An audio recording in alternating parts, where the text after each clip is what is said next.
sejam bem-vindos à nossa aula, nosso tutorial prático. Hoje nós vamos falar sobre MTR, Manifesto de Transporte de Resíduos. Então, o que é o MTR, Débora? Isso aí é uma das principais atividades de um gestor ambiental dentro de uma empresa, de um profissional ambiental. É uma atividade operacional, depois que você estrutura tudo, é necessário ter uma pessoa capacitada para fazer isso, para cadastrar os resíduos, para cadastrar os destinadores, as transportadoras, classificar a atividade com potencial poluidor, mas tudo isso eu vou dar o passo a passo aqui para vocês agora e vou ensinar para vocês como mexer nesse sistema. Então, gente, vamos lá. Imagina que nós temos uma atividade com potencial poluidor. Nós vimos no último tutorial, na aula passada, como fazer o cadastro dessa atividade de potencial poluidor, o CTF-AP. Primeiro de tudo, a atividade ela será licenciada ambientalmente, né? Foi lá, a gente vai ter uma aula de licenciamento ambiental, você fez o licenciamento ambiental da empresa. O segundo passo, se ela for considerada aí uma atividade com potencial poluidor, o segundo passo é cadastrá-la no CTF-AP. Esse cadastro no CTF-AP vai possibilitar o acesso dessa empresa ao sistema MTR. O que é o sistema MTR? O sistema MTR é um sistema online para realizarmos manifesto de transporte de resíduos. Qualquer resíduo gerado, transportado e destinado, ele precisará ser acompanhado, ser rastreado através desse sistema denominado MTR, tá bom? Então, uma empresa que tem uma atividade considerada de potencial poluidor, ela deve ter o cadastro nesse sistema, onde você irá quantificar a quantidade de resíduos que ela gera, se ela for uma geradora. Então, tem 3 perfis diferentes nesse sistema. A gente vai ver isso, tá? Eu vou mostrar o sistema para vocês e vou ensinar como mexer, como você deve utilizar esse sistema no seu dia a dia. Então, primeiro de tudo, é um ciclo. Esse sistema MTR, ele engloba um ciclo, o ciclo do resíduo. Pensa nisso, é o ciclo do resíduo. Então, ele é gerado. Então, nós temos ali o primeiro, o gerador. Então, se você tiver uma empresa que ela não trata resíduo, ela não transporta resíduo, você vai cadastrá-la apenas como um gerador. Então, primeiro do ciclo é o gerador. Depois, é o transportador. Nós temos empresas que elas só fazem esse serviço, que elas transportam resíduos. E os resíduos, gente, pode ser resíduo perigoso ou resíduo não perigoso, resíduo comum. O próprio sistema vai te ajudar a enquadrar esse resíduo. O sistema, os resíduos, eles são enquadrados por classes, de acordo com a sua composição. Então, a gente já vai ver isso também, as classes dos resíduos. Voltando lá no sistema MTR, nós temos os geradores, temos os transportadores e temos os destinadores, que vão fazer o tratamento ou a destinação final desse resíduo. Então, o tratamento, a destinação final, vai depender muito e vai variar de acordo com a natureza desse resíduo, a sua classe, né? Se ele é considerado perigoso, não perigoso, se ele é volátil ou se ele é não volátil. Eu vou mostrar tudo isso para vocês, gente. Então, primeiro passo é licenciamento ambiental, cadastro no CTF-AP, que eu já mostrei para vocês como fazer, e o cadastro no sistema MTR. O sistema MTR ele é obrigatório, ele é uma plataforma online, é para cumprir uma legislação federal da Política Nacional de Resíduos Sólidos. Todavia, cada estado vai ter uma plataforma, um sistema MTR próprio. Por exemplo, se eu estou lidando com uma empresa do Rio de Janeiro, eu vou utilizar o sistema MTR do INEA, que é o Instituto Estadual do Rio de Janeiro. Se eu vou lidar com uma empresa de São Paulo, eu vou utilizar o sistema MTR da CETESB. Se eu vou utilizar o sistema MTR de Minas, é da FEAM, que é a Fundação Estadual do Ambiente de Minas Gerais. Então, isso já aconteceu comigo uma vez. Eu fui destinar um resíduo para outro estado e fiquei ali caçando a empresa. Fiquei ali caçando a empresa, caçando a licença da empresa no MTR do INEA. E não achei. E aí eu fui, caramba, o que está acontecendo? Caramba, é aí que eu fui me ligar que a empresa era de Minas, então eu tinha que fazer um manifesto dentro do sistema de Minas Gerais. Tá, gente? Então, a empresa, você vai cadastrar essa empresa no sistema MTR. Se ela não tiver esse cadastro, Você vai realizar esse cadastro. Esse cadastro, esse sistema vai ter contabilizado, para fazer um rastreamento. Ele vai ter contabilizado tudo que a empresa gerou, tudo que a empresa transportou, e se esse, esse resíduo que ela gerou foi dado a destinação final adequada. É como um sistema de rastreamento dos resíduos, do berço ao túmulo. E no final do ano, né, uma vez por ano, você tem que fazer o fechamento, que esse é o RAP do IBAMA ou o RAP e o SINIR do INEA. Então, a gente vai ver isso em outra aula, a aula de RAP e SINIR, que são os inventários. Você vai inventariar todos os resíduos que você manifestou. Então, gente, de acordo com a legislação, isso aí é uma dúvida muito comum, inclusive de gestores, que a gente, como profissional ambiental, temos sempre que explicar, é que é obrigatório que toda empresa manifeste todos os seus resíduos, sejam eles perigosos ou não perigosos, é obrigatório. Então, lixo comum, resíduo comum, né, tem que manifestar. Então, você paga uma empresa para recolher o seu resíduo comum, tem que ser realizado um manifesto.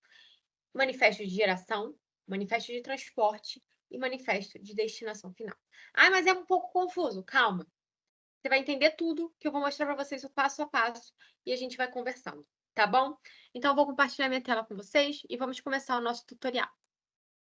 Primeiro de tudo, gente, o que são as classes dos resíduos? Muito fácil você descobrir, ó. Classes dos resíduos. Olha, a ABNT NBR 1004, gente, inclusive, a gente vai falar um pouco sobre isso na aula de legislação ambiental. Nós temos leis estaduais, federais, decretos, normas da ABNT. Então, a gente tem que ficar assim. A gente não precisa saber tudo de cabeça, mas a gente tem que saber onde procurar, tá? A ABNT NBR 1001, ela determina as classes dos resíduos. Olha, resíduos sólidos, classificação. Então, vamos lá.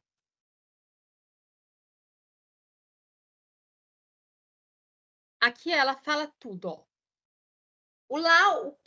Quais são as classificações dos resíduos? Olha, os resíduos classe 1 são considerados perigosos. São aqueles resíduos que oferecem risco para a saúde humana, animal e do meio ambiente, das águas, dos solos, do ar, tá bom? E nós temos os resíduos classe 2, que são os não perigosos, são os resíduos que a gente comumente chama de resíduos comuns. E aí, dentro do classe 2, nós temos os não inertes e os inertes. O que são os não inertes e os inertes? Os não inertes, falando assim numa linguagem coloquial para vocês, eles não mudam a consistência deles. Se eles entrarem em contato com água, com calor, eles não mudam a consistência deles. E os inertes, eles modificam a consistência deles, modificam o estado deles. Então, aqui, eles ofereceram até um fluxograma para a pessoa entender sobre a classificação de resíduos. Olha, então, o que a gente até falou um pouquinho sobre isso na aula passada do CTF-AP. O que determina que um resíduo é perigoso? Algumas características dele, por exemplo, se ele é inflamável, se ele é corrosivo, se ele é reativo, se ele é tóxico, ele é patogênico, né, causa doenças. E resíduos não perigosos. Olha, os não inertes são aqueles que não se enquadram nas classificações de resíduos classe 1, ou seja, não são perigosos, e também não são inertes. Por quê? Os não inertes, eles são aqueles resíduos que são biodegradáveis, que são combustíveis, que são solúveis em água. Ou seja, eu sempre uso esse critério na minha mente para lembrar. Poxa, se cair uma água nesse resíduo, ele vai se dissolver? Se tiver um incêndio, ele vai pegar fogo? Se ele vai se deteriorar em contato com água? Ele vai mudar o estado dele se ele entrar em contato com algum elemento? Não, não vai mudar? Então, ele é inerte. Agora, vai mudar? Ele é não inerte, tá bom? E aí, o inerte são os resíduos que não são os perigosos, né? E quando ele entra em contato aí com água, temperatura ambiente, ele não modifica, né, a não ser, né, cor, essas coisas básicas que sempre modificam. Então aqui ele fala um pouquinho sobre, as características dos resíduos, o que que é tóxico, o que que é reativo, ele determina aqui, ó, veja bem que cada um tem um código. Então, falamos aí de classes dos resíduos. Então tem, olha, imagens para ilustrar o que é o que, olha. Então, é isso que a gente tem que ter em mente. Os resíduos podem ser perigosos, classe 1, e aí, resíduo de hospital, vai ter a lista, né? Lâmpadas, elementos inflamáveis, gasolina, óleo, elementos radioativos, perigosos, classe 1. E não perigosos, classe 2, inertes e não inertes, tá? Todos esses precisam ser manifestados no MTR. Então, gente, já aconteceu comigo trabalhar em uma empresa e a empresa não querer manifestar os resíduos comuns, não querer manifestar ali os resíduos da cozinha, os resíduos do banheiro. E aí eu tive que fazer um estudo de legislação e chegar para o meu gestor e falar: olha aqui, você está passível desse tipo de multa, desse tipo de sanção, porque tal, essa legislação obriga que a gente faça um manifesto, obriga que nós façamos a destinação adequada até dos resíduos que não são perigosos, tá? Então, tudo tem que ser manifestado. E aí, imagina que você é um gerador. A sua empresa é geradora. Ela precisa fazer o cadastro no sistema MTR. Ela vai ter uma licença de geradora. E aí você vai contratar uma empresa para fazer a destinação final. Essa empresa contrata uma transportadora. Todas elas têm que estar cadastradas no sistema. Todas essas empresas que fazem parte desse ciclo do resíduo precisam ter uma licença dentro do sistema MTR. Por quê? Você não pode fazer um manifesto fantasma, você vai ver. Você vai ter que amarrar as informações para onde você está mandando esse resíduo e quem está fazendo esse transporte.